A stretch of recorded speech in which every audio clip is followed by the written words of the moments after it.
नमस्कार, आप देख रहे हैं कैपिटल टीवी बिहार। मैं हूं आपके साथ सृष्टि शाह।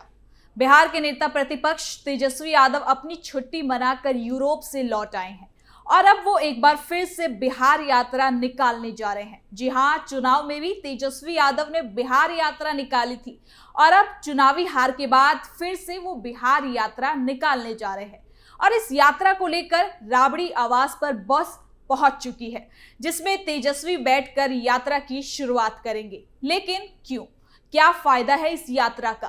पहले भी निकाली गई थी लेकिन हार गए। अब जब सोच विचार मंथन का समय है, तब फिर से वो यात्रा निकालने जा रहे हैं। यानी कि सवाल ये है कि इन यात्राओं से जनता को क्या फायदा मिल रहा है। साथ ही सीएम नीतीश कुमार की बात करें तो वो भी लगातार अब एक्टिव मोड में नजर आ रहे हैं। अब उन्होंने एक नई पारी के साथ शुरुआत करी है।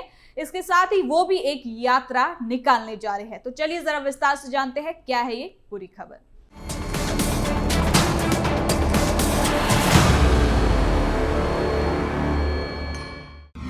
छुट्टियों से लौटे तेजस्वी फिर निकालेंगे बिहार यात्रा।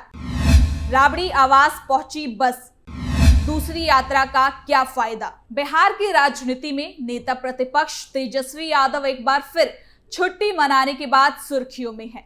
अब वो सुर्खियों में है या फिर बनने की कोशिश कर रहे हैं, ये भी एक सवाल है। क्योंकि विधानसभा चुनाव में हार के बाद अब उन्होंने पूरे राज्य में यात्रा निकालने की तैयारी को शुरू कर दिया है। आपको बता दें कि राबड़ी देवी के आवास पर नई बस पहुंची है। लगातार पार्टी की बैठकों की रूपरेखा बनाना और जिलों तक पहुंचने की रणनीति तैयार होना इस बात का सबूत है कि तेजस्वी यादव दोबारा राजनीतिक मैदान में उभरती हुई भूमिका निभाने जा रहे हैं। लेकिन इस यात्रा को लेकर सबसे बड़ा सवाल यही है कि क्या जब चुनाव से पहले भी उन्होंने बिहार यात्रा निकाली थी और फिर भी हार का सामना करना पड़ा, तो अब दोबारा यात्रा निकालने से आखिर क्या फायदा होगा? आपको बता दें कि करीब एक महीने के बाद तेजस्वी यादव विदेश दौरे से वापस आए हैं। हालांकि फिलहाल तेजस्वी पटना नहीं पहुंचे, लेकिन पटना में ही उनकी अगली राजनीतिक गतिविधि की तैयारी शुरू हो गई है। दरअसल खरमास के बाद तेजस्वी यादव बिहार यात्रा पर निकलने वाले हैं। तेजस्वी यादव की यात्रा की तैयारी लगभग पूरी हो चुकी है। इसी कड़ी में आज राबड़ी आवास के बाहर एक नए बस को देखा गया है। तो वही ये बस तेजस्वी यादव की यात्रा के लिए मंगवाई गई है कि तेजस्वी इसी बस में बैठकर बिहार यात्रा पर निकलेंगे।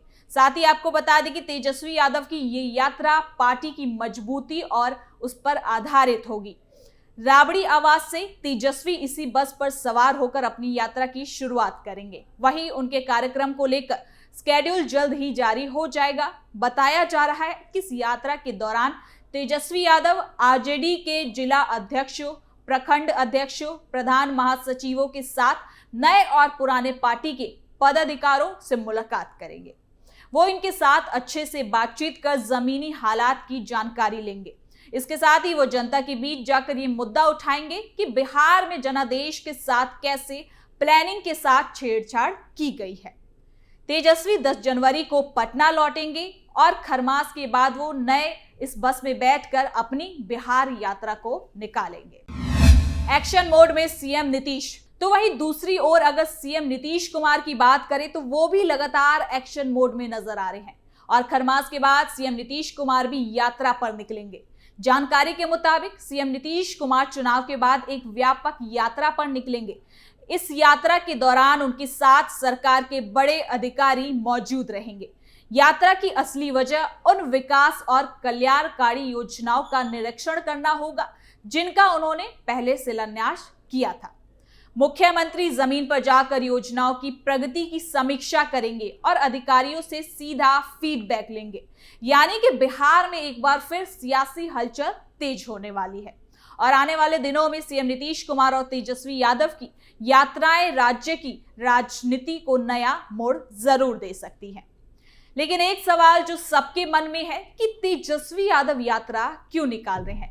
ठीक है, नेताओं और पदाधिकारियों से बात करेंगे, लेकिन पहले भी उन्होंने यात्रा निकाली थी। जनता को एनडीए के खिलाफ करना चाहा था, लेकिन ऐसा होता नजर नहीं आया। आपको बता दें कि बिहार विधानसभा चुनाव 2025 से पहले तेजस्वी यादव ने एक बड़े स्तर पर बिहार में जनता से संपर्क के लिए अभियान चलाया था। हर गांव-गांव, जिला-जिला घूमकर उन्होंने बेरोजगारी, महंगाई, शिक्षा और स्वास्थ्य जैसे मुद्दों को उठाया। सबसे ज्यादा वोट चोरी का मुद्दा उठाया गया था।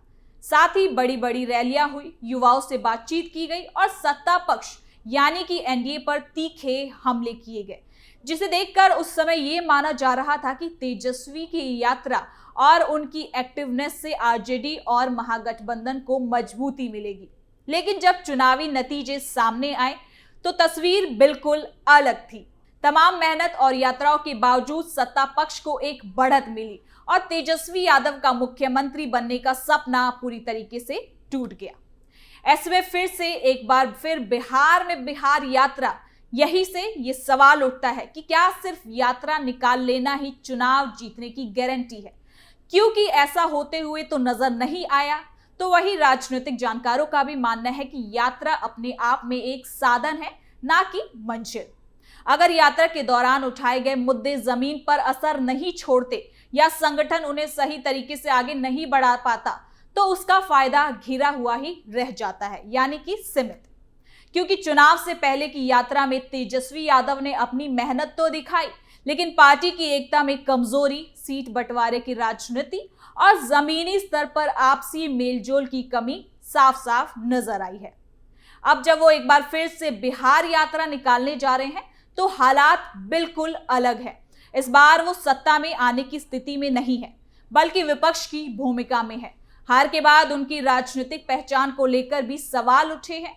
हार के बाद बैठक के बजाय राजनीति से दूरी बनाने के आरोप लगे। बीजेपी ने तो उन्हें गायब नेता तक कहा, क्योंकि विधानसभा सत्र के तीसरे ही दिन वो गायब हो गए। खुद आरजेडी के विधायक भी इन सवालों से भागते नजर आए। एक कमजोर विपक्ष की भूमिका में वो नजर आ रहे थे। ऐसे में यात्रा सिर्फ जनसंपर्क ही नहीं, बल्कि तेजस्वी की राजनीति में फिर से वापसी और भरोसे के हालात को मजबूत करने की कोशिश मानी जा रही है। ऐसा नहीं है कि यात्रा ठीक नहीं है। इस यात्रा का पहला फायदा यही होगा कि तेजस्वी यादव अपने कार्यकर्ताओं और समर्थकों में नया जोश भर पाएंगे।